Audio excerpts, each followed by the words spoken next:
Ramogi thuolo machielo kendo tieno machielo mar chieng' wuok tich ma en chieng' mar 29. Ndalo 20 nyaka ne oganda jo Kenya wuog oko mar goyo mbule pacho kaka bino odiechieng' ma kawuono nyaka Ramogi Jwang' ntiere kuonde chung' od bura madhi 4 kachiel kod counties 2 ma pacho ka mago bende koro time yiero machielo madundo kaluwore gi rochruok manobedo manomiyo chor yiero makamano mbele. Sama magi timore to odiechieng' makiny chieng' tarik 30 do mamalo mogik miluongo ni Supreme Court bedo gima dho ngere luongo ni pre-trial conference kata romo mokwongo motelo ne chaka yanga winjo bura magi gin ma bende wadwa ni mondo wang'e ni to gichalo nade. Ramogi mago kod mamoko e konitini ma kawuono chenro mar yiero mar Kenya 2022 to mokwongo wang'ie thuond weche. Tomorrow we are expecting the pre-trial session right here at the ceremonial hall. Bad migao mar doho lando ne otimo ikruok makare ne bura manie nyim doho mamalo mogik ewi kaka ne obag yiero mar jatend Kenya. Jatend jotich piny owacho Joseph Kinyua okwedo kuong'ruok mar jakom mar IEBC Wafula Chebukati malero ni komiti mar arita ma pacho kanyo chane otemo lombe mondo lok duoko mar yiero. Oganda ma Kakamega kod Mombasa ogoyo ombulu e lemo mar gavana manyocha ochung' yiero magi. Yiero ma bende otim e kuonde mamoko auchiel e pacho ka.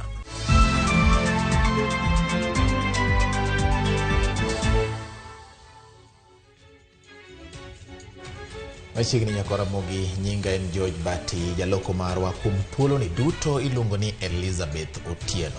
Machiegni chendo ni nyinga Lydia Okeobe. Thuolo matudri kodwa layo marot machuok 2 3 6 nono bende wantiere mbui Ramogi TV mabandi nyalo de weche gi achiel kachiel e mbui marwa mano mar Facebook nyiso pachi kaluwore gi weche mwa ikunitino makawuono. Kawuono ni wachako gi wach ma bende wach gi karan mar doho.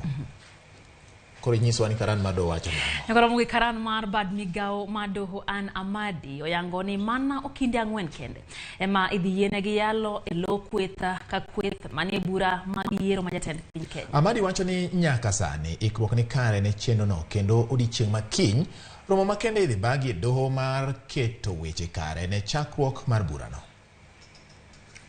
All the filings have been done and tomorrow we are expecting the pre-trial session right here at the ceremonial hall.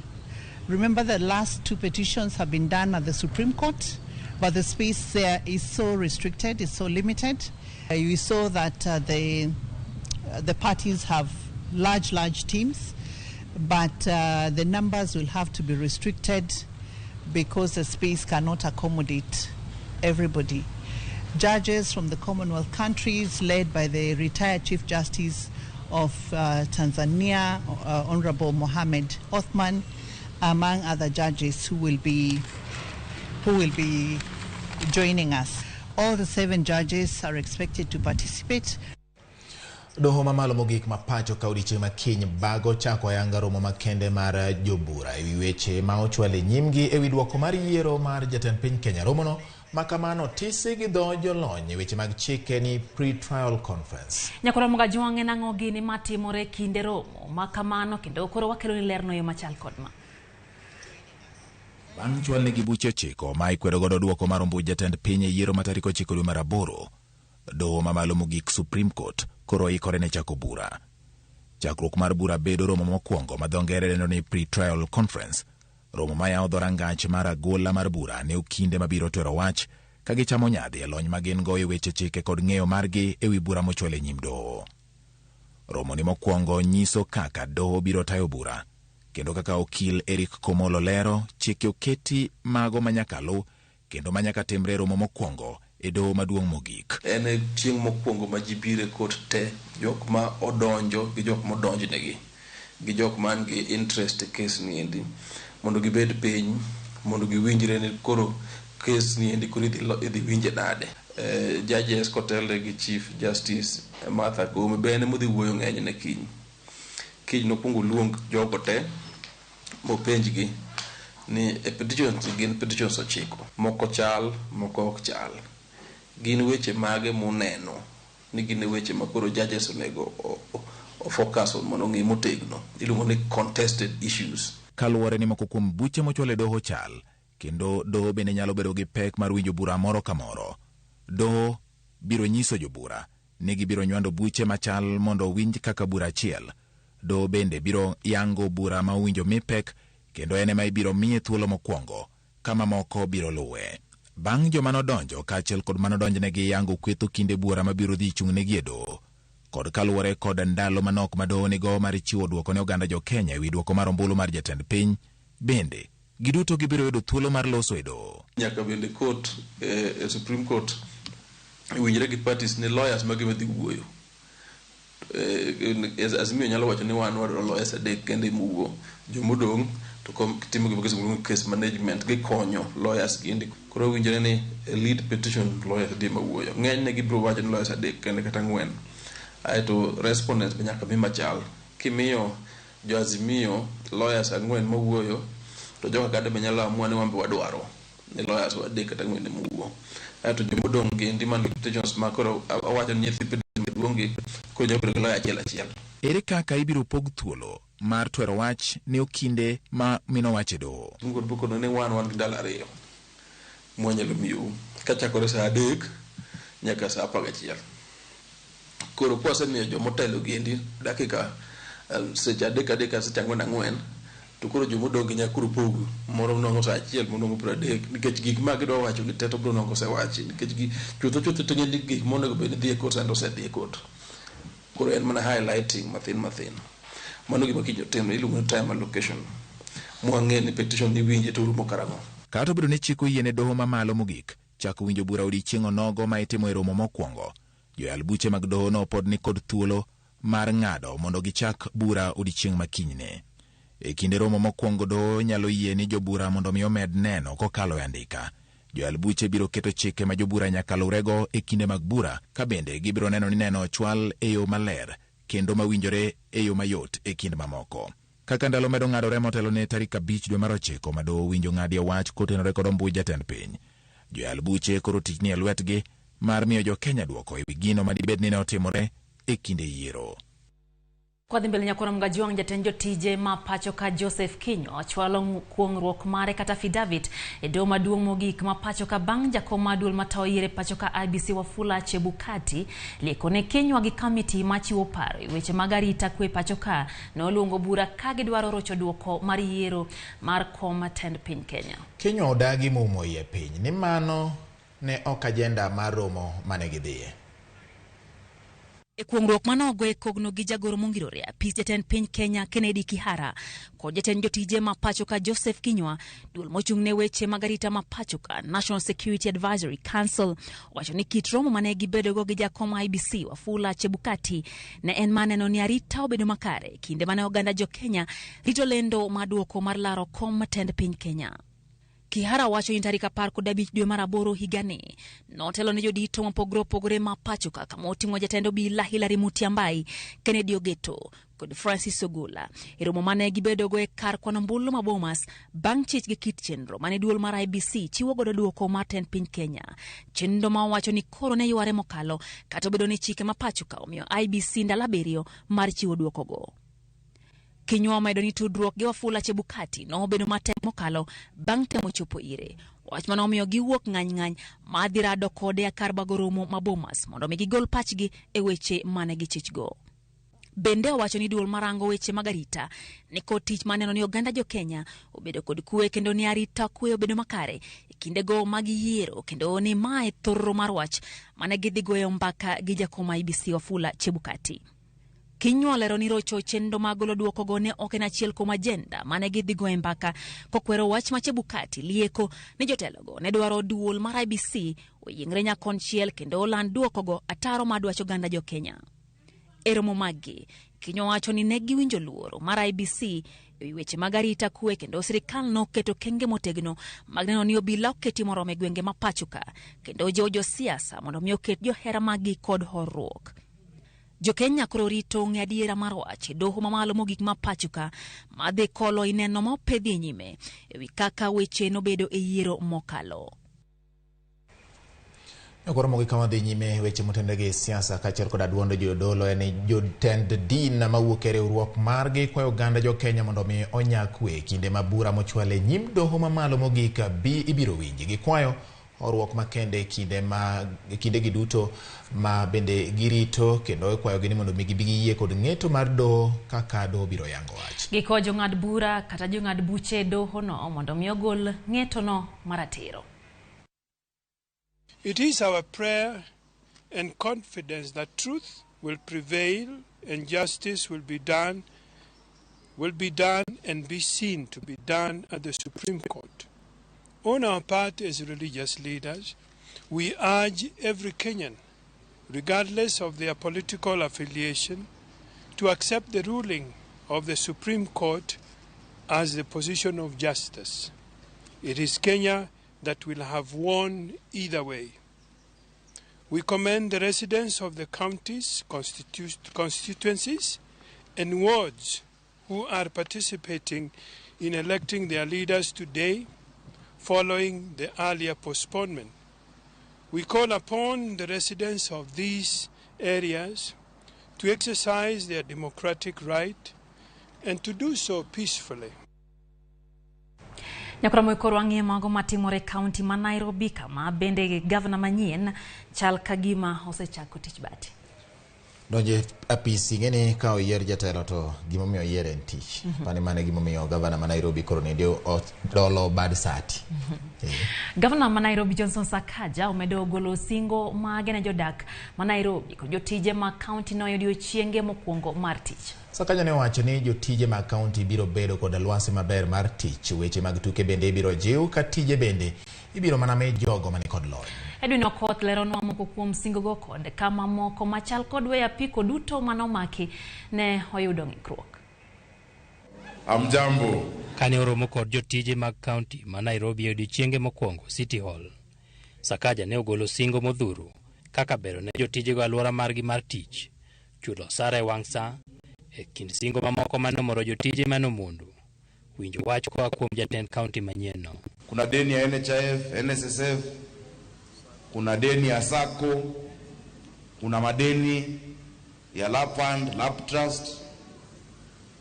That diversion is criminal because that is money you have worked for.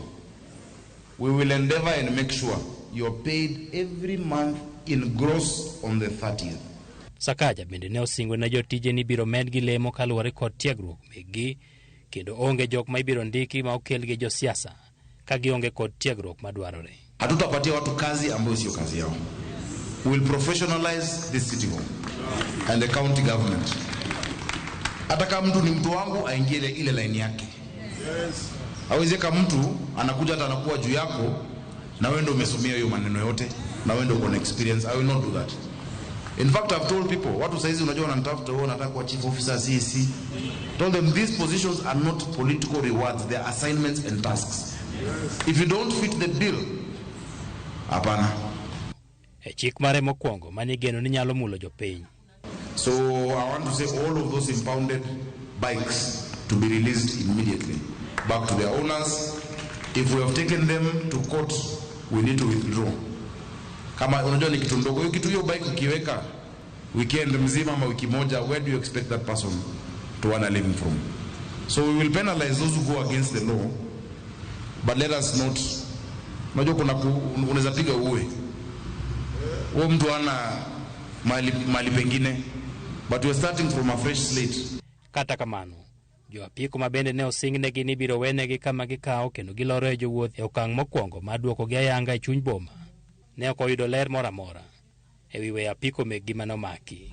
Ok waneno ko owegi koro be pod wawuoro ni to ka en jatelo to golo oda ang'o momiyo jok matindo ma pod fuato bang'e go ma wacho ni ok ginyal timo nang'o ni gimbe pok giyudo oda to oda nosewuok koro wakia ni en sirikal machal nade mar kaunti ma ja kaunti kosewuoyo ang'o momiyo pok gimiyo pikipiki nyaka sani. But jowa mosedhi kucha nyisowa ni onge oda moro amora ma giseyudo mondo mi gikaw pikipikni. Ma kata sani biro chuno wane mondo wadhi town wawinj ni tang'o matimore, ang'o momiyo ok nyal pikipikni ok nyal wuok, kose ne Sakaja owacho mana kisiasa. Kuonde mane igeno ni apiko mane omaki dhi chak we thuolo ne oling', kendo jotend kaunti ne oramo ni pok giyudo chik makamana yanga. Geno koro en mana ni Sakaja biro keto e tim singo makelo geno ne jo apiko mane oma mwandugi makoro yutogi oserochore nyaka ne magi apiko kaluwore kod ketho mopogore opogore. Edwin Okoth, Ramogi TV, Nairobi. Lydia, singo noketi kendo singo podi medo keti maduong' ahinya ndalo 100 mag apisi. Mae gima kore menyo godo jo siasa manowacho ni ndalo 100 mag apisi abiro luoko dala ng'ato ka ng'ato. Bati penjo be koro en ni bang' ndalo 100 Uganda dhi bedo nade? Nitiere mabende koro kose bano satino bang' ndalo 100 bad sati dok kama ne nitiere. Penjo en ni to bende gik mibano nigi sati bang' ndalo 100 gik ma jopiny dwaro mokwongo. Mane penjo maduong'. Nyakoro mgwenda kaprario bang' sa dek mar otieno kendo wamedo mi wechego manyien kamano ino bende isebedo kitudri kodwa e studio ka namba 236 nono bende nyiswa pachi kaluwore gi weche mwaikoni. Oguda ka Yesu wacho ni en wuod Yesu kendo en tiere Makalda, Migori County. Owacho kanyo ni Amos ne wuod Got Kalafuari. Kata kamano no bende kanyo Collins Omondi bende wacho ni nitiere gwenge masiayo keto mana wang'e Ramogi TV. Ya brother Kuku George wacho kanyo ni wantiere weche mag doho ma ento orito mondo winji nyaka gigo matimore mana kaka timore. Mane singo abati? Mane singo nikech mane kaka nwa singo. Nisna Oguda ka Yesu ni akaw mos mano wood Melkio. Kasto Christopher Malela mar Kibi wacho ni George Bati gi Lydia winjo maber ahinya kaka Malela rito gi leyo winjo twaka kinye do mar Supreme Court an kaka jadolo alamo mondo mi adieri kod ratiro ema mondo mere. Kabila no kanyo ka Otis Nyakwar Nyawade bende wacho ni gin giminode kanyo beli giduto gikete mana kae Ramogi TV. Boaz Makamarianga wacho kanyo ne kanyo ging'io wechego motenre kod yiero ahinya to gichomo wang'e wach ma Supreme Court. Chal ni thoth oganda bati wach ma Supreme Court ni ema koro gichome wang'e nya kano wuogi wendo e paro kane ginyisowa kanyo ni thoth obulu bedo ga majatend piny Kenya. Yes. Koro magi gima pach giduto te giting'o ikete Supreme Court. Nitiere soja miluongo ni Odhocha Soja Joshua ma wuoda gwenge maga Uriri Kocha wacho ni kada bed ni en ni kuyo mar wuon gi miluongo ni Odhocharia to keto wang'e Ramogi TV kendo pod oluwo ni to ratiro biro wuok e do bang' ng'ado wach mane en bende gima pod chande kanyo. Nano Samuel Oyugi Maya Oyugis wacho kano keto wang'e wechego manyien kaka pile wacho noluwo wechegi e yo makare to mana e Ramogi TV kendo onge kamodhiye okete mana ka Ramogi TV kachiel gi jode. Jojo Lieng bende wacho kanyo ni en bende ochwade gi Kiswahili kata kamano Elijah Otieno bende wacho ni gikete mana ka giduto bati nyikwa Ramogi keto wang'e kendo girito mondo giwinjie mago madhi mbele. Owino Ushanga mar Ugunja to wacho ni omor ahinya kendo owacho ni oyie gi Sakaja kose yieri ne tich chak tich mane ogimo ndiko kar Kanyakwa Ramogi. Aparo ni winjo bedni wakaw yiyo mar adundo ka wadugo pod wan gi mathoth kokalo Ramogi TV kikidhi mabor kete mana ka Ramogi TV.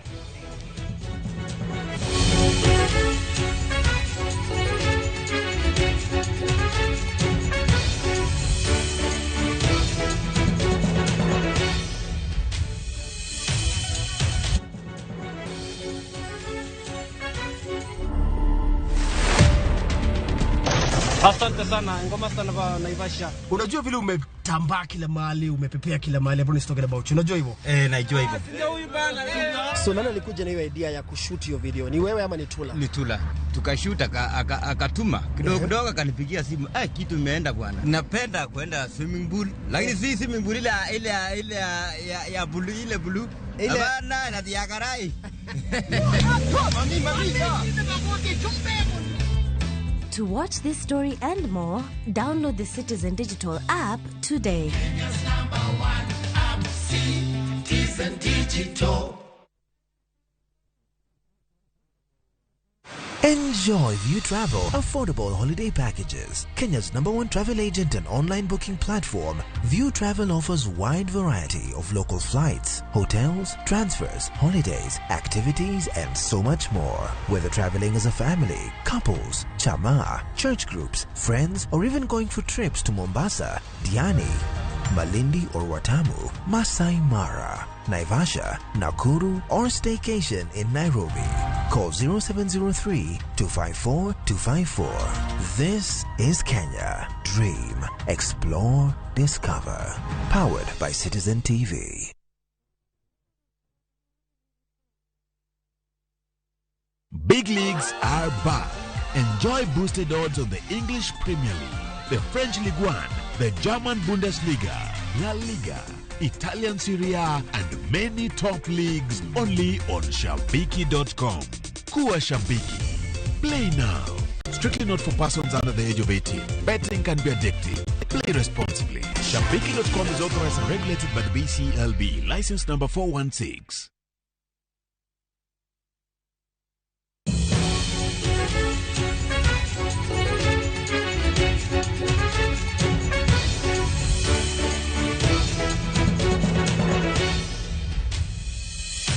Machiegni kendo nyakwara Ramogi wadhi nyime gi yudo weche manyien motenore gi yiero gana 2022 otieno ma sani. Kwa dhi mbele nyakwara Ramogi, jaod bura ma Suna East Junet Mohamed osebedo kao lale wang' oganda jo Kenya ahinya to bang' lendo maduoko malaro kom tend piny Kenya. Ka humbe bende koro kwinjre. Penjo maduong' ma oganda medo penjore ni to jaod bura no ma Suna East ni kama nade? Nen jatelo mane thoro teno jalar kom ten piny Kenya gi otiko mar Azimio la Umoja One Kenya Alliance Raila Amolo Odinga e campaigns mage mag serombulu e konde mag piny Kenya ka bende no thoro bede ong'ala manyime rombego mag siasa. Kata kamano, bang' lendo maduoko mar tend piny Kenya, nenre lela ni jaod bura ma Suna East no ma bende en jata chenro mag campaigns mag Azimio la Umoja One Kenya Alliance Junet Mohamed olale wang' thoth oganda. Penjo sebedo mathoth ewi onge ma Junet kendo kuonde mbui bende penjo makamago dhi nyime. Jodake kar chung'od bura ma Suna East e kaunti ma Migori ogolo pachgi ewi onge ma jaod bura no e wang' oganda ka giwacho ni nyaka ne land duoko ma tend piny Kenya pok owinj duonde. Mungu anche wuo mang'eny kendo nyocha en gi baba bampa to bampa. Nyaka gisane pok wanene nyaka ne yier. Koro kaka to tuo wapenjore penya ka jopiny kuma entie. Uwuoga mondo uwuo mondo jo Suna East ngene bunge wane kuma chalo nade. Junet osechungi baba kumora mora in and out be okonyal ndhogo baba whatsoever kaka jiwacho no nikech embende nitiere kumori ngo chope baba be nitiere kumori ngo chope koro gimora mora nitiere mpangolio ya kutosha kendo makare. Nyaka nyocha tieki yero to ng'ato ka ng'ato nobedo gi stress mopogore nikech kwano kaka ng'ani ne dwaro mipiche okolore kaka ng'ani be ne dwaro. Koro pod waweyo ni wagamuya ka pod wane Supreme Court kaeto waluora ne gima koto wacho wabiro yiego kaeto waungana kaka jo Kenya. Oganda jo Kenya manie mbui bende osebedo kagolo pachgi kotenre kod lale wang' oganda ma Junet Mohamed ka koro osenyiedhore lela ni gin bende gidwaro duoko kotenre kod wachni ni mar ma ok en kit jatelo no. Ramogi TV no temo yotol ne jatelo no kokalo kuom namba mare mar simbo ong'we yamo, kata kamano simbe ma osebedo komako koro ywaka ka onge ng'ama mako.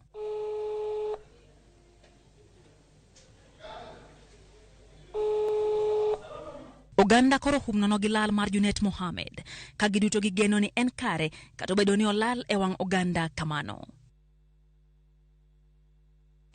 Mano penjo ma injo kaka oganda wacho ng'ato nitiere kamoringo chope.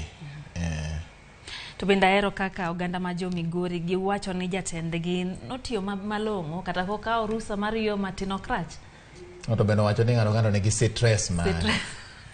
Kendo nitie kaka onano kaka odil kod. Pod wane gwenge ma Migori kama dang'ie weche motenore gi wach mar MCAs ma oyiere kaunti ma Migori owacho ni gibiro yiero speaker ma ong'eyo tije kendo manyalo tayo od burano ma onge kod koko. Kaka Jojuma lero nyaka sani ji bura osenyiso gombo mar kawo lemono mar speaker ma kaunti ma Migori. Tarik 9 dwe mar 8 mar higani, oganda e kaunti ma Migori ne ogoyo ombulu kendo ne oyiero MCAs 40 e ward duto 40 e kaunti ma Migori. Kuom MCAs gi mano yie, dumbro mar ODM nodo MCAs 25 kamano ma UDA nodo MC achiel kende. Kombe mag MCAs modondo koro dhi e duond buch mamoko kod jogo eko obedo nochung' maonge duond bura moro amora. MCAs go mago moyier kaachiel kod mago ma idhi wal koro rito chamo muma, ka bende bang' chamo muma tich maduong' bende koni e nyimgi en yiero speaker. Amor gi duoko mano ayudo piny ka mar County Assembly nikech en duoko motegno ma oduoko kaka koro wan jo Azimio manyiso ni wang' ni wadhi yudo yot nikech wang' ni wadhi tiyo kaka party ka malo nyaka piny. Omiyo tij speaker an gadiera ni dhi bedo tich ma koro dhi ng'iyo ji duto te. Mok en speaker matiyo ne governor Keche wadhi yudo speaker madhi ng'iyo interest mar wadwaro speaker mang'iyo interest mar MCAs kaluwore kaka tich onego bed ni tiyore makare moko tiya gi wiye nikech wan gi chike ma onego bed ni luwo. Akwaya MCAs magwa kaluwore gi speaker ma sani wadhi yiero. Giyier speaker maber ma at least nigi qualification of leadership and also a speaker manyalo riwo oganda. Komni mar speaker en Manuel Mos biro kod piem mapek e kinde mokalo. Ka bende osebedo komno, mabende koro liet kata ne jogo ma obetie.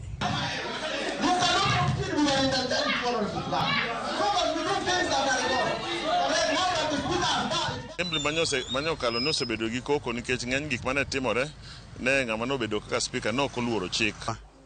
Wang' ni kik wane Migori ma wasebedo kwaneno all along ka koko nitie each and every time. This time round, kalure gi jomo yier, we believe 100% we are going to deliver to our people. Kata beni MCS makoro goyo mbulu kendo yiero speaker en komno madwaro mar governor kod kadumbu mopogore mag siasa bende osene nikech gombo margi mondo ajenda margi koro tim yono makare e od burano. En ni to ere kaka odhi tiyo gi governor nikech ma koro ng'eni kaka sirikand Migori en sirikand Azimio kata sirikand ODM. Ere kaka odhi tiyo gi party. Omiyo gik moko adego koseng'igi kaka otiyo gi governor, an gadiera ni wadhi yiero ng'at ma biro kelo konyruok e Migori. E kinde mar higni 5 mokalo, oboni ma Migori ok osebedo kod kwe nikech ywaruok ma otende kod telo to ahinya komno mar speaker ka bende kwayo mar oganda kata gombo margi en ni kinde mar higni 5 mabiro kwe koro bedi e od burani. George Juma, Ramogi TV, Migori. Weche medo nyuolore kendo oganda jo Migori koro goyo kogno joma dwaro kom mar speaker. To mane gimo jopiny duto jobed ni timo. Ji teo jobed ni ng'iyo to jotelo ma gidwaro gin mago machal nade. Wamedo suru nyakora Ramogi gi weche mabende wamedo ng'iyo godo matimore ka kod kacha kendo wadani mondo wang'iane gwenge ma Mombasa kocha yiero kawuono notimore counties ariyo. Mombasa nigi ma ok tin ne jogombo 600 kidire. Kendo nyiso ni gin moko kuom counties mabende yiero mar piny Kenya ng'iyo ahinya kotende gi weche mag dongruok nikech en dhowath ma meli ma kelo bende mwandu e pacho ka gowe. Eriko Wengo osebedo kaluonwa sigana kata weche mag yiero ma Mombasa. Wadani mondo mi Lidia ng'eni nyalo penjo no Wenga gik ma osebedo katimore Mombasa.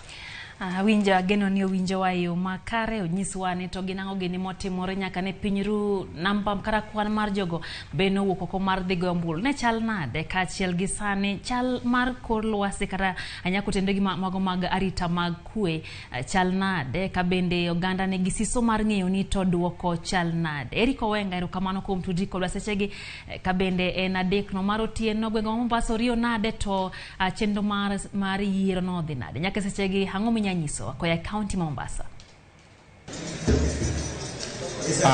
Kuma antini gesani an Nyali constituency kuma koro gimadhi nyime en ni chenro mar kao kata rwako ombulmo ke polling station duto te ma Mombasa ka mago magin 1,041 duto ma Mombasa ka koro dhi nyime kendo koro sani ikogi mana e tallying centers mag constituency kuma returning officers mag constituency koro kaogi ka riwogi kuma antie ni en kar tombulu kata kar tombulu ma nita ma bende otisi kaka National Industrial Trading Authority mano e kar chungore manyali kuma gie sani returning officer mano Migosi John Letais somo oboke mago mag 37A ma owuok polling stations ma e kar chungore burani mano ma gin 195 gabich duto te ma e kar chungore ng'eni ma en chenro ma bende dhi kuonde mamoko kecha to kanoso lor chenro mag ombulu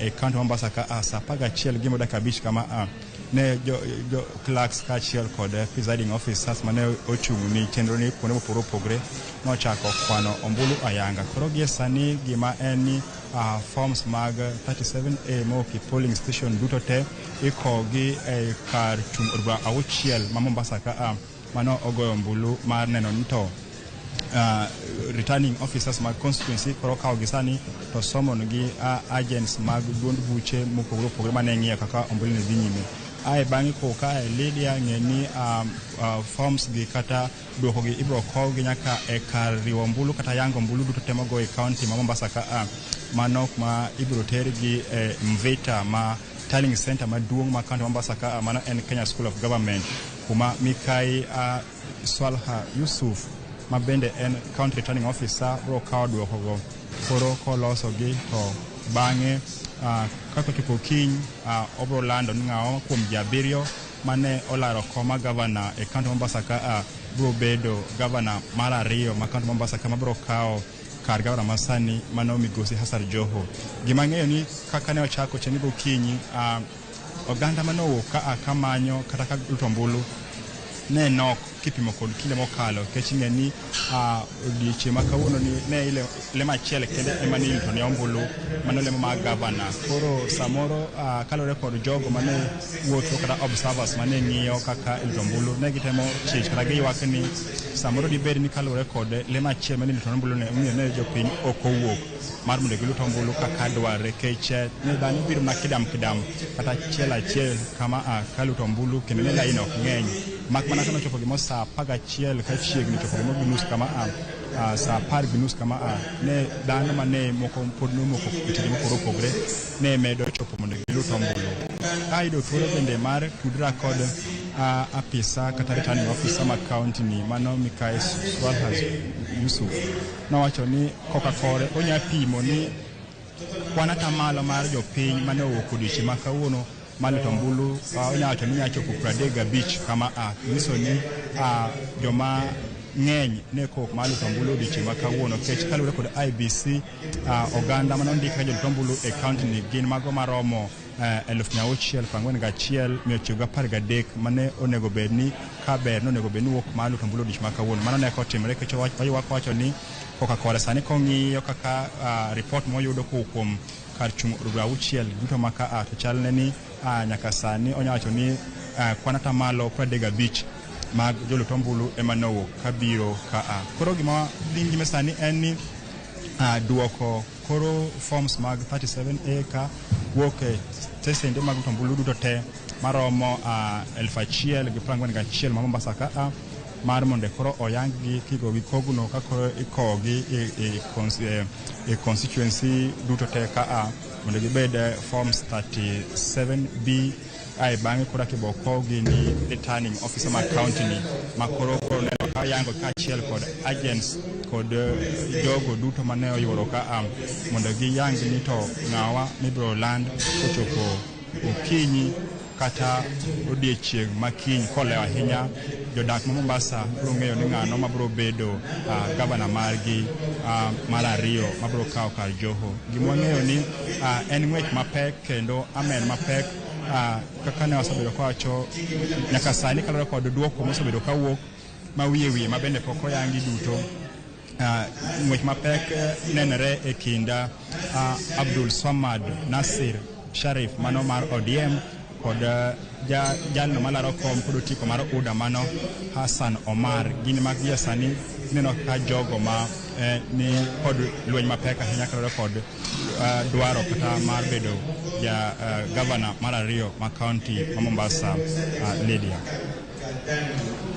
Erokamano Nyairi Kowenga kuom miwa ma lingling kata mago madhi nyime county ma Mombasa kotenore gi kweno mar ombulu ma bende ne ogo odiechieng' ma kawuono ma kweno mare medo dhi nyime. Wageno ni kaka iwacho ni kweno dhi nyime kendo wageno yudo duoko mar jatend county no manyien mabiro kawo kar Ali Hassan Joho. Wadhi nyime kod mago motenore gi josiasa oyudore kama denye lwet bad migawo matayo ler kod alwora NEMA kod duol mar IBC makoro dwaro ni mondo gigol oko posters kod pichni mag siasa mane gibawo e kor udi kod sirni mag sitima. Mano en kaluwore gi dwaro mar chik kaka Walter Nyambaga koro leronwa. Kaka chike mag yiero kod mago motenore kod ler mar alwora obet, josiasa oyudore matek e lwet NEMA kod duol mar IBC makoro dwaro ni mondo posters kod tipo mag jochung' wany oko duto kuonde mane omuongie. E kindeno, to josiasa moko ywak ni golo oko postago mwonyo omenda kuomgi ka gilero ni ne gitiyo kod omenda mathoth e ketogi. Keto posters nokawa over 250,000. Okapar kabotio gi cost mar golo gigo nikech ka keto posters kende nokawa over 250,000. Golo gi kuonde kande nyiso ni ka antiere kod 6 wards mana keto gie kendo nyaka kaw ward ka ward nyaka ket ng'ato gi pikipiki madhi golo gi. Gi pacha okane gima posters timo kendo e town. Oromo gigi ogol oko mondo town obed maler. Ja od bura ma wendo Walter Wino mana kaka jochung' mamoko mawuok Kaluo siro wach golo oko postago kata obedo ni ting' mar golo postago e kelo pek kendo dang'o chuny jok mane apgi ok oneno. Koro gigi onego bed ni gologi mapiyo kaka nyalore gi joma noketogi nikech thuolo mar kampen kata thuolo mar landruok no kata nyisruok ne jopiny koro oserumo. Nitie pichni gi bende paronwa weche mang'eny ma samoro ok wadwa no parnwa. Samoro paro ni ng'at mane okidwa gone kura to pichane ni kanyo. Samoro paro ni ng'ati mane oseloyo mutiekorugo omiyo wagolgi mapiyo kaka ne waketogi. An asechako golo meka mana keto. Mana kaka nobedo gi chuny maler dhi e yiero nikech seche midhi e yiero nitiere loch to gi locho. Koloi to tinga musiki doga ng'owa idogo pachi.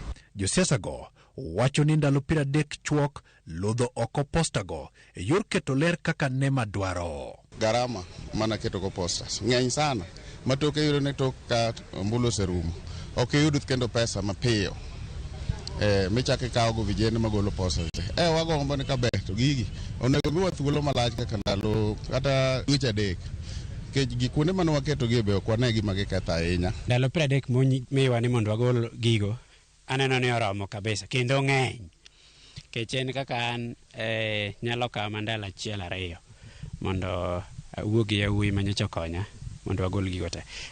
Budget modhi kawo ok ng'eny kech ing'e ni kanyocha watiyo nok wati ni watiekore gi joma ne miwa lwedo. Thuolo mar kampen kata thuolo mar landruok no kata nyisruok ne jopiny koro oserumo. Sani koro nego bed ni ng'ato ka ng'ato dhi mbele gi ngimane. Ka en jaduka kuma nikete, ka en wuon ot kuma nikete, onego bed ni golo picha ni e ode kata gige ni e ode mondo koro us gimo nyalo uso. Onyalo lando kata ode no koro lande omo kata sabun moro amora kata mochiedo. Ok pod oket picha ni kuro to nise loyo kata nise lware ombulu. Omiyo akwayo joma noketogi ni mondo golgi agola mapiyo kaka nyalore. Nema dwaro neno lere bombe ka jodak e counties ma Nairobi, Kisumu, Siaya, Migori kod Homa Bay e kind counties mamoko osegolo ng'ur ni postago chido negi alwora. Mokwongo gigo chido nwa town. Kaber wuon nego sani gichaka kane giketo ga joma gichulo to bawo negi gigo gichaki kiel jomoko chul owal gigo mondo town odong kaler. Jok mono bawo posters na no bawo gi for free. Como timo dano kulo gere nyocha kuwuok ba ugolo posters go kendegi. Mana kaka jawadwa wacho ni abeyo ka gomb neno gir MDG kata nyinga kamora mora. Koro adwa organize mondo neno golgi kamora mora manyo ketgie. Walter Nyambaga, Ramogi TV. Nyakoro Ramogi waketo tenge motenre kod wechego mag siasa, wechego mag campaign, wechego mag posta kachiel gi Supreme Court nyaka yiero madundo wang'e mago matucho e sekta no mar somo kama jonyuol man kod nyithinde grade mar 6 okwa mondo oti kod kinde mano medi kod migawo mar somo mondo giyier skunde mag junior secondary mowinjore kod nyithindgigo. Maoyang kod jatend migawo mar somo ngire George Magoha e kinde manorango gedo mag klese mag CBC sikund nyiri ma Nile Road e bura Nairobi. Some parents don't follow the guideline. You find the child selects Kenya High School, and like that. So, and they don't select anything else. For those children in private primary schools, which are excellent, we would want to encourage the children, the parents, to keep them there for the next 3 years, so that the mad rush to the top schools in the country is not there. If you know that you have no money to pay for feeding and boarding, choose any day school. And the government of the Republic of Kenya, currently led by Uhuru Muigai Kenyatta, His Excellency, will ensure that you have your rights there. Every child is protected. Jopuonjari mag skund primary manyamni e county ma Siaya ne ochwale doho ne ketho mar rodho marach japuonjre moro mar skund no dwe mokalo. Polo Sogo kod Murino Tieno no kwedo ketho makamane nyim jal bura mar doho ma Siaya Lester Simiyu. Notergi nyaka Romad ka girito ng'eyo ka bende doho dhi weyo gi thuolo gi rambun kata oyo.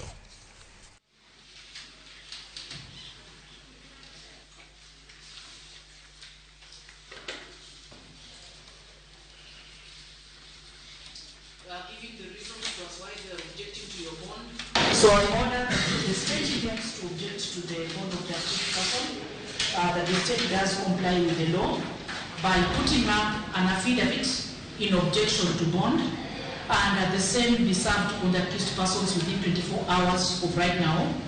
Bond application will be added tomorrow, the 30th of September at 10 a.m. But within 24 hours, that affidavit will be served with them so that when they come to court, they have known the reasons. And then we can go through their bail application and we go through the reasons by the prosecution, and then we render a ruling on the body of the accused. Nyakoro mekwaduge county ma Nairobi bad migawo mochung'ne choko suru KRA koro ibiro gole choko suru ne county ma Nairobi bang county no bedo kod lokruok e telo. Gavana manyien mar county ma Nairobi Johnson Sakaja koro wacho ni jotije county mabiro choko omenda ma Nairobi e kang ma wacho ni biro duoko tend county e lwet jopiny. KRA nochako choko ne county ma Nairobi chakre tarik 16 dwe mar adek higa 2020 kama choko no medore kod atamalo 25 dweche auchiel mokwongo higano nyaka shiling bilion 3.9. Ya uongozi imerudi kwa wananchi. Tuko pamoja? Because devolution is the biggest gift this country has under our constitution. The people of Nairobi deserve true devolution. So the power is back to the people. So over the next few days, kuna ile harmonization tunafanya, kila kitu iko huko inarudi hapa. Tuko pamoja? Tutazungumza na watu wetu vizuri, watalipa ushuru. And I know if we double our efforts yourselves, if you double the efforts, I'm telling you, our revenue will go up to 20 billion. Lydia. Weche koro noka fuongruok bedo ne choko mag osuru ne oganda ma jo Nairobi. Kenda na entie jomane nigi ng'ur kata kamano penjo maduong' en ni kagiwe to bende waneno kanyo ka bilion ne kanyo bura to bende obro dok piny karo dhi malo mano kore chenro kata mana gima jo piny koro kete wangi. Ikelo kare ahinya nikech mora mora ma dwani mondo mi otie county kata jatelo mora mora dwani mondo mi omed juolo nyalo mare mar bedo gomenda mag riembo tendo mag county. Koro ka medruok mano bedo ka KRA choko osuru Nairobi ne en bilion 3.9. Koro kae ma gini dipo kodok piny nikech jomoko nyalo donje ma jomiganga koso biro idho malo. Ka bende penjo maduong' en to bilion 8.9 ne nodhi e sirikal mamalo koso mar county ma nyalo miyo bedni jatelo manyien mano kanyo ma bende sani mano osebano bad sati kaka ne wacho cha ong'iyo ni to be gini odhi ne county koso odhi ne sirikal mamalo. Sama mago timore nyako Ramogi nitiere yiero ma bende ne dhi nyime odiochieng' ma kawuono Nakuru mano kar chung' od bura mar Ongai ma bende osebedo kotelne kod Raymond Moi ma en jaod bura makono nyaka koro e od bura mar 12 manyocha orumo motelo ne yiero. Koro Mugajwang' wadhi achiel kachiel nyake county no ma Nakuru e kar chung' od bura no mar Ongai mondo wawinje ni tang'a timore nyake sechegi.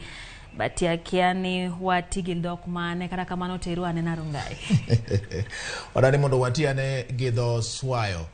Asiba Oimore ka intie Rongai, natumai kwamba kuna mabadiliko katika shughuli nzima ya kuhesabu kura na labda kuna baadhi ya matokeo ambayo yameanza kutolewa na wale ambao wanafanya shughuli hii ya kuhesabu kura. Sijui mambo yakoje kufikia sasa.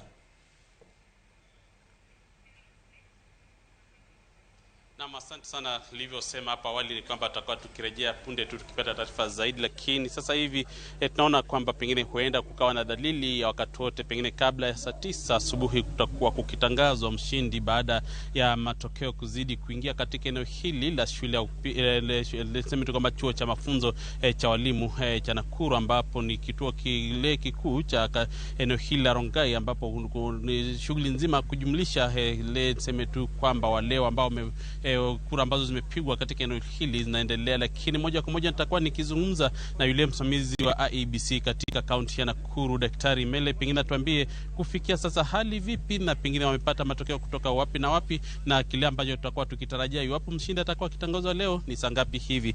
Daktari, tu ukianza kwa kujitambulisha, pengine tuambie kufikia sasa hali vipi. Najua kwamba tangu saa 12 kulikuwa na ile hali ya kukazi wa Nakuru kupewa nafasi ya kupiga kura, hadi mwendo wa saa 11 hivi vituo vyote vikafungwa na kuhesabiwa, pengine kura kwanza kuhesabiwa ikaanza. Sasa mwendo wa saa 3 saa 4 vipi kufikia sasa? Jina langu ni Daktari Joseph Mele. Mimi ndio msimamizi wa uchaguzi katika kaunti ya Nakuru, na jinsi vile umesema ni kwamba uchaguzi ulianza mwendo wa saa 12 asubuhi na wapiga kura wakajitokezea, wamepiga kura, na mpaka saa 11 vituo vyote vikafungwa. Mpaka umbali huu sisi tumepata karibu matokeo ya vituo 117 ambazo ni asilimia karibu na ya 100, sio haijafika pale, lakini ni asilimia nzuri, kwa sababu kwa jumla katika constituency hii ya Rongai tuko na vituo 197. Kwa hiyo kuna 80 bado ambazo tunatarajia zifike, na hiyo unaweza ukakadiria kwamba kwa masaa mengine 8 hivi tutakuwa tumefikia tamati, na hapo ndipo tunaweza tukajua mbifu na mbichi. Hebu pengine kufikia sasa, iwapo mmeweza kujua kwamba wale ambao wapigaji kura kati ya asilimia 100 wale ambao wameweza kupata nafasi ya kushiriki katika zoezi hili muhimu kwa Wakenya ni wangapi pengine kwa asilimia? Kwa hivyo vituo 117 tuliweza kukadiria tukapata kwamba ni asilimia 50.9 kwa hivyo vituo 117. Kwa hiyo kuna vituo 80 ambazo bado tunatarajia tupate, tujumulishe pamoja tutujue asilimia nzima ya wapiga kura katika Rongai imefikia kiwango gani. Hapo awali mwendo wa asubuhi saa 3:30 hivi, mbunge wa sasa Raymond Moya alipokuwa akipiga kura yake katika shule ya Masinjeri alisema kwamba alikuwa na tetezi kwamba huenda kukawa pengine tashwishi kidogo. Aliandika barua kwenu kuhusiana na swala hili nzima, pengine dalili kwamba pengine kuna wale ambao si wapigaji kura, wale ambao si wale ambao wapigaji kura katika eneo la Rongai, lakini wanapatikana katika eneo hili njia tatanishi. Pengine kufikia sasa hali vipi? Ukweli ni kwamba kulikuweko na malalamiki kutoka kwa kiongozi huyo ambayo ndiyo yalikuwa yanatoa tashwishi aliyokuwa nayo, na tume ikaweza kunituma tukaketi na wao wote ambao ni wagombezi katika kiti hiki cha ujumbe, tukakubaliana na tukapata kwamba kutokana na huko kubaliana tukapata orodha ya maagenti, kwa sababu hapo awali yeye alikuwa amehofia kwamba viongozi kutoka vyama vingine ambao wamechaguliwa tayari watakuja na waweze kutatanisha ama kuwa maagenti. So tulipoketi chini tukakubaliana, tukapata orodha ya kila chama ambacho kimehusika, na ukweli ni kwamba hakuna hata mmoja aliyekuwa kiongozi aliyeteuliwa alikuwa pale. Ni ile tu kwamba leo viongozi pia walitembea, kwa sababu ni viongozi wa hapa karibu, wengine ni viongozi waliteuliwa katika wadi, wakilishi wa wadi. Wametembea kuona mahali watu wapiga kura walipigia kura. Kwa njia hiyo uwezi ukasema hakuna venye tungewazuia, kwa sababu ni wakazi wa hapa, wengine ni wapiga kura licha ya kuwa kwamba wamechaguliwa katika hii Rongai constituency. Basi mliomsikia huyo ni Daktari pengine kwa muda wa masaa 4 hivi samani atakuwa mwenye kutupa taarifa kamili na kutuambia mshindi ni nani. Kufikia pengine mwendo wa saa 9 asubuhi tutakuwa tukipata matokeo kamili, akituambia kwamba kufikia sasa wamepata asilimia angalau 50 wale ambao wamepiga kura ambao waliamka na kutekeleza jukumu hilo muhimu. Vile vile pia akisema wamepokea kati ya vituo 197 wameweza kupata 117, ishara kwamba bado wanasubiri wanasubiria kupata matokeo kutoka vituo 80 watakao kwa kileta hapa na kufanya hesabu kamili. Ikumbukwe kwamba katika eneo hili la Rongai liliwavutia wagombeaji watatu akiwemo mbunge wa sasa kupitia kwa chama cha KANU Raymond Moi, akiwemo vile wa pili akiwa Paul Chebor wa chama cha UDA, akiwa akijaribu kupata pengine uungwaji mkono kutoka eneo hili. Paul Chebor alihudumu kama yule wa mwakilishi wadi kati ya mwaka 2013 hadi 17. Raymond Moi hata amehudumu mihula miwili na sasa anatafuta mhula wake wa tatu. Na Luka Kigen kwa chama cha Mashinani alihudumu kama mbunge eneo hili mwaka 2007 hadi 2013 alipongatuliwa na mbunge wa sasa Raymond Moi. Na ni swala tu tutakuwa tukifuatilia kujua pengine ni nini kitakachokuwa kiendelea ifikapo pengine mwendo wa saa 9 hivi, kujua ni nani atakuwa kitangazwa au mwisho wa siku ni nani atakuwa kiibuka kwa mshindi kwa mashindano hili ambalo limewavutia wagombeaji hawa watatu kutoka kaunti ya Nakuru. Kazi kwa studio, mimi Evans Sasiba. Shukrani sana Ivan Sasiba kwa kutuelezea jinsi mambo yanavyokwenda huko Rongai. Tutaendelea kuwasiliana nawe ili tupate kujua jinsi mambo yatakavyoenda. Asante sana. Waduogo dala koro waseminolewa koro waduogo donge koro ka waduogo nyakwa Ramogi nyako ma jagini 15 ma itudo kod nek mar nyithindgi 4 pod dhi bedo lweto bila kuom thuolo mar ndalo 14 ka nonro dhi nyime. Do chiwo thuolo no bila mondo chwal nyime nonro no kendo ringre nyithind ariyo kindgi idhi lodh oke bur liel mondo mi timnegi nonro. Jachung weche marwa Ken Moga miyowa ler mar wachno. Liete madundo mag Mosendo Liam Gishuhi ma en nyathi mayande otho dwe mar 7 higa mokalo kod nyamin gi Rachel Wanjiru manyo chane otho tarik 25 ma dweni kod chano kunyo komodo mi gol ringrego ne nonro ewi tho margi. Jal bura Catherine Mbuyu mar doho ma Kiambu ogolo chik mondo mi kunyi ringrego kwebur mondo mi timnegi nonro e yo mowinjore. Achejno mar nek ma en nyako ma jegni 15 nyocha ne osendiko dhoge kobila ka otene kod nyuolne. Nyako ni okungore kolero e nyim obila wi kaka ne onego nyithindgi. Mokwongo en nek ma tarik 14 dwe mar 7 higa mokalo, nek mar wuoyi ma nyinge Liam Gishuhi ma jahiga 1 gi dweche 3, nek ma olero ne otimo kotiyo kod raten wich ma dho ngere dendo ni pilo. Mae ne othung'o godo wuoyino kendo ma ochunye ochuo chot kapod okoume kod onget. Jumbe 3 bang'e, tarik 7 dwe mar 8 higa mokalo, ne onego nyamin-gi ma nyinge Aleria Mudhoni ma jahigni 5 kendo mane othung'o mana kod pilo. Achejno ma en nyathi makayo e familia mane onyuole nyithind 4 ofulo ni osenego nyithindgi 3 kendo en makoro odong' kongima. E ler ma omiyo obila oyango ni bang' thung'o nyithindogo moro ka moro ne omulo korgi mar fwenyo ka dundo margi gwecho, to ka osechung' to eka winjo fuong'ruok e chunye. Nyocha ni tarik 25 ma dwe ni endi nyocha ne ofulo ni obila ni onego nyamin-gi achiel ma nyocha ne odong', mano Rachel Wanjiru ma jahigni 7 gi nus. Nien to nyocha ne odeye kod lwetene aching' kuom maromo dakika 10 ma chunye ochuo chot eka otielo wiye besen mar pi. Tarik 16 ma dwe ni endi nyocha bende ne onego nyathigi mabathe ma nyinge Martin Kiogora ma jadweche 20 ma bende nyocha ne othung'o gi pilo ma kaeto luto ringre kisima manie i dalagi. E andika mar kuong'ruok ma olero ne obila mag okwach kich e tesend obila ma Kikuyu ma Ramogi TV oyudo thuolo mar neno, nyakono wacho ni osebedo kowinjo jiwruok mar dende yo magalagala kendo teko ma kamano otiyogo e nek ma gikone weye kod ilo moro mopogore. Obila pod ogeng'o ne achejno e kar yawo nyithindo ma Kabete Approved School kendo ibiro timne nonro mar yango ka bende wiye ler kapod ok odwoke do tarik 12 mar dwe manyien ma obiro yie kata tamore yie kod ketho mar nek. Ken Muga, Ramogi TV. Bati. Winjo weche matimore.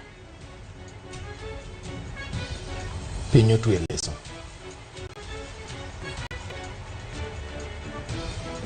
Anano kaja picha sechopo ka.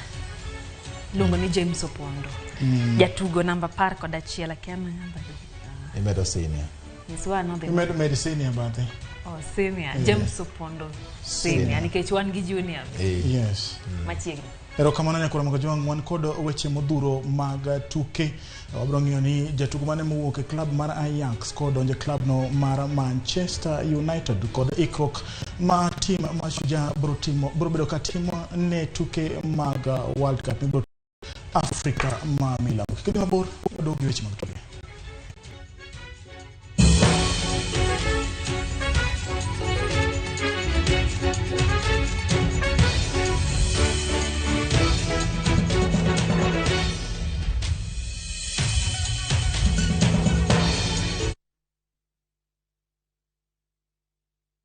Citizen Digital is proud to have emerged top and been selected for the 2022 Google GNI Middle East, Turkey and Africa Innovation Challenge. With Google's support, Citizen Digital will increase its capacity in news gathering for viewers and listeners under the Wananchi reporting platform. Download Kenya's #1 app, the Citizen Digital app today, and get the news as soon as it happens. Kenya's #1 app, Citizen Digital.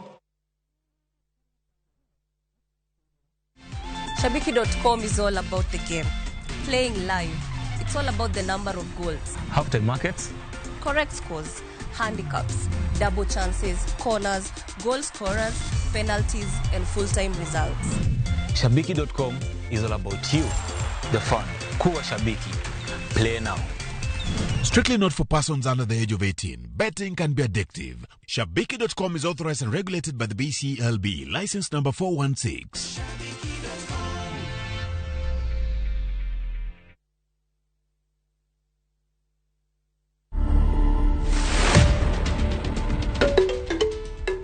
This is the most photographed house in Africa. We have 5 rooms. There's a family room that can take 4 people. We have the Lamu room, Moroccan room, and the Bakuba room. Those are themes. That's simply because most of the artifacts that you'll find within those rooms are from the regions that I've mentioned. People come here for just to go through the tour and learn about our heritage and see these things that most of them you can't find anywhere right now. To watch this story and more, download the Citizen Digital app today. Kenya's #1 app, Citizen Digital.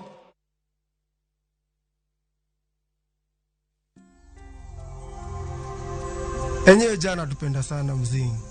Imagine kupeana mnia juice wako mjamo, ateswe na anyurie juu ya mbogi. Man, ka hiyo si love ni nini? Unajua ile siaka mimi naweza toka mtu akinishoni dedi juu ya watu. Jaribu kunishow hivyo uone. Ni viding to brejin. Enyewe ja, we ni mso. Unatupenda like nobody's business. Shikilia uzito. Dial *811*340# to get Lavia Ja.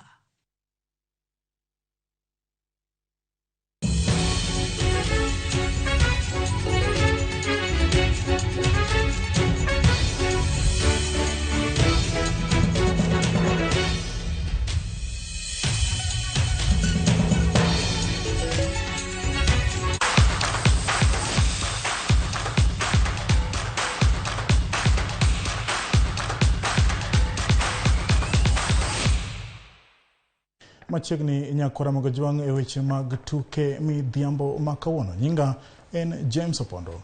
Tim Shujaa otieko tuke ma higa 2021-2022 e thuolo mar 12 bang' kao thuolo mar 6 e telo mar Los Angeles Sevens mane obagi alap ma Dignity Health Park. Timno mita kod kocha Damian McGrath noyudo points 12 telo mar Los Angeles bang' tim mar Argentina loyogi e finals mag tieko e thuolo mar 5 points 29 kuom 7. Shujaa noyudo try achiel mane olo kod Tony Omondi. Tim mar New Zealand no Fiji points 28 kuom 21. Finals mag okombe maduong' ka tim mar Australia kora e joloch telo duto bang' yudo points 126. Shujaa biro mole pacho ka saa 5 otieno odiechieng' makiny ka koro tim no biro keto ikruok mag tuke pinje mangima mibiro bagi e boma ma Cape Town, Afrika ma milambo e kind tarik 9 nyaka 12 dwe no manyien.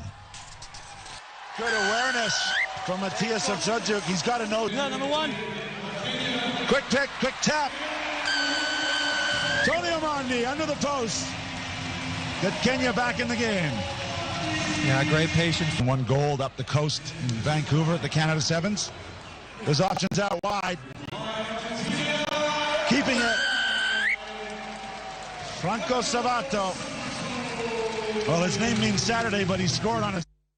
Boniface Mbuvi Kitheka ejaloch manangwen mar tugo mar Shabiki Major Jackpot League manoyanga jumbe ariyo mokadho. Boniface ne oloyo mich mar shillings 1,300 bang' yudo kare tuke 9 managi shillings 10 giko dira ma Shabiki Major League Jackpot miyo johera mag gopunda tuke 9 mayot yango duoko margi e league madongo e pacho kae kendo nyalo tugi e mbui mar shabiki.com pile ka pile bende inyalo tugo tuge ka ioro ote mar MJP e yor andika machuok 29063.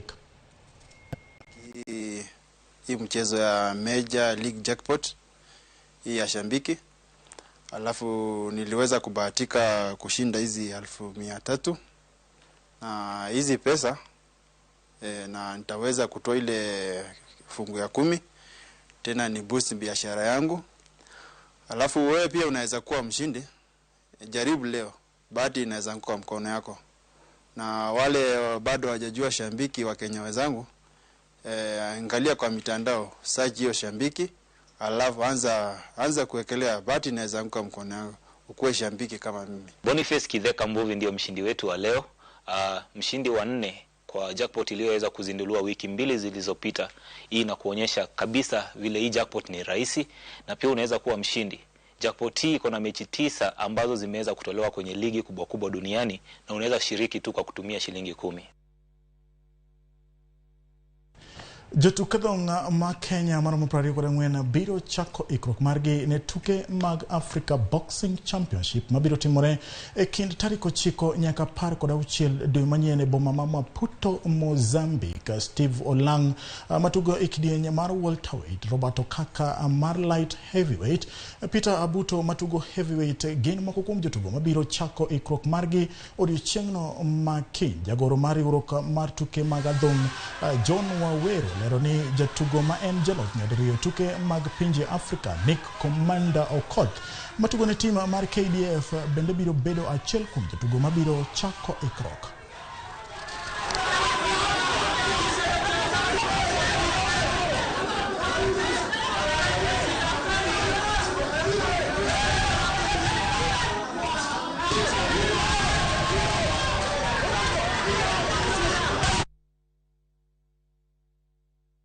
Ka wadhinyaka e boma ma Manchester. Wadene club mar Manchester United osebedo kod winjruok gi jatugo mawuok e piny mar Brazil kendo tugo ne club mar Ajax Anthony ka jatugo no biro molo e alap ma Old Trafford. Manchester United biro chulo Ajax omenda maromo $1.75 pesa ma euro kaachiel gi pesa ma balang' maromo $4.25. Manchester United ochako tuke mag lig maduong' e piny mar Ingereza ka githembni ka nyaka sani bende jatugo masulwe Cristiano Ronaldo pod ni kod dwaro mar wuok e club no. Anthony ma en jahigni 22 nodonjo Ajax e higa mar 2020 kowuok e club mar Sao Paulo ka nyaka sani osetugo ne Ajax nyadi 80 kendo loyo negi gonde 25.